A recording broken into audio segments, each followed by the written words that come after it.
ಸುಳಿದು ಬೀಸುವ ಗಾಳಿ ನಿಮ್ಮಯ ದಾನ, ಇಳೆ ನಿಮ್ಮ ದಾನ, ಬೆಳೆ ನಿಮ್ಮ ದಾನ, ಇಳೆ ನಿಮ್ಮ ದಾನ. ಎತ್ತು ನಿಮ್ಮ ದಾನ, ಬಿತ್ತು ನಿಮ್ಮ ದಾನ, ಸುಳಿದು ಸೂಸುವ ಗಾಳಿ ನಿಮ್ಮಯ ದಾನ. ನಿಮ್ಮ ದಾನವನುಂಡು ಅನ್ಯರನು ಪೊಗಡುವ, ನಿಮ್ಮ ದಾನವನುಂಡು ಅನ್ಯರನು ಪೊಗಡುವ, ಕುಣಿಗಳ ನೇನೆಂಬೆ ರಾಮನಾಥ, ಕುಣಿಗಳ ನೇನೆಂಬೆ ರಾಮನಾಥ. ಇಳೆ ನಿಮ್ಮ ದಾನ, ಬೆಳೆ ನಿಮ್ಮ ದಾನ, ಇಳೆ ನಿಮ್ಮ ದಾನ, ಬೆಳೆ ನಿಮ್ಮ ದಾನ, ಇಳೆ ನಿಮ್ಮ ದಾನ, ಬೆಳೆ ನಿಮ್ಮ ದಾನ.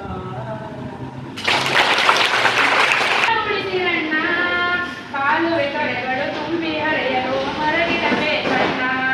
ನಾಡು ಬೆಳೆಸಿರಣ್ಣ ನೀವು ನಾಡ ಉಳಿಸಿರಣ್ಣ, ಕಾಲುವೆ ಕಡೆಗಳು ತುಂಬಿ ಹರಿಯಲು ಮರಗಿಡಬೇಕಣ್ಣ. ಸತ್ಯ ತಿಳಿಯಿರಣ್ಣ ಇದನ್ನು ನಿತ್ಯ ನೆನೆಯಿರಣ್ಣ, ವಿಜ್ಞಾನ ಜ್ಞಾನವು ದೇಶಕ್ಕೆ ಹರಡಲು ಮುಂದೆ ಬನ್ನಿರಣ್ಣ, ವಿಜ್ಞಾನ ಜ್ಞಾನವು ದೇಶಕ್ಕೆ ಹರಡಲು ಮುಂದೆ ಬನ್ನಿರಣ್ಣ. ಬರಗಾಲ ತಡೆಯಣ್ಣ ಇದಕ್ಕೆ ಪರಿಸರ ಬೇಕಣ್ಣ, ಮಣ್ಣಿನ ಸವಕಳಿ ತಪ್ಪಿಸಲು ನೀ ಜಾಗೃತಿಯಾಗಣ್ಣ. ಕಾಡು ಬೆಳೆಸಿರಣ್ಣ ನೀವು ನಾಡ ಉಳಿಸಿರಣ್ಣ, ಕಾಲುವೆ ತೊರೆಗಳು ತುಂಬಿ ಹರಿಯಲು ಮರಗಿಡಬೇಕಣ್ಣ. ಪ್ರಾಣಿ ಪಕ್ಷಿಯಣ್ಣ ಅವಕ್ಕೆ ದಾರಿ ಯಾವುದಣ್ಣ, ಮೂಕ ಪ್ರಾಣಿಗಳ ಅಳಿವು ಉಳಿವುಗಳು ಯಾರು ಕೇಳುವರಣ್ಣ. ಕಾಡು ಬೆಳೆಸಿರಣ್ಣ ನೀವು ನಾಡ ಉಳಿಸಿರಣ್ಣ, ಕಾಲುವೆ ತೊರೆಗಳು ತುಂಬಿ ಹರಿಯಲು ಮರಗಿಡಬೇಕಣ್ಣ, ಕಾಲುವೆ ತೊರೆಗಳು ತುಂಬಿ ಹರಿಯಲು ಮರಗಿಡಬೇಕಣ್ಣ, ಕಾಲುವೆ ತೊರೆಗಳು ತುಂಬಿ ಹರಿಯಲು ಮರಗಿಡಬೇಕಣ್ಣ. ಪರಿಸರ ಸಂರಕ್ಷಣೆ ಮಹತ್ವ. ನನ್ನ ಹೆಸರು ಮಲ್ಲಿಕ, ನಾನು 7ನೇ ತರಗತಿಯಲ್ಲಿ ಓದುತ್ತಿದ್ದೇನೆ. ಪರಿಸರ ಸಂರಕ್ಷಣೆ ಮಹತ್ವ. ಪರಿಸರವು ನಮ್ಮ ಜೀವನದ ಆಧಾರವಾಗಿದೆ. ಪ್ರಕೃತಿಯನ್ನು ರಕ್ಷಿಸಲು ಜವಾಬ್ದಾರಿಯನ್ನು ಹಂಚಿಕೊಳ್ಳಬೇಕಾಗಿದೆ.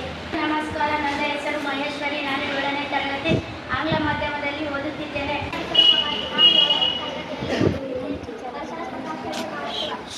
ಪರಿಸರ ಎಲ್ಲ ಜೀವಿಗಳ ಜೀವನಕ್ಕೆ ಅತ್ಯಂತ ಕಾರ್ಯಕ್ರಮದ ಅಡಿಯಲ್ಲಿ ಪರಿಸರ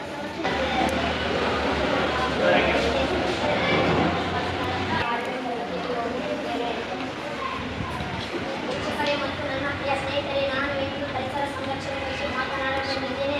ಪರಿಸರವೆಂದರೆ ನಾನು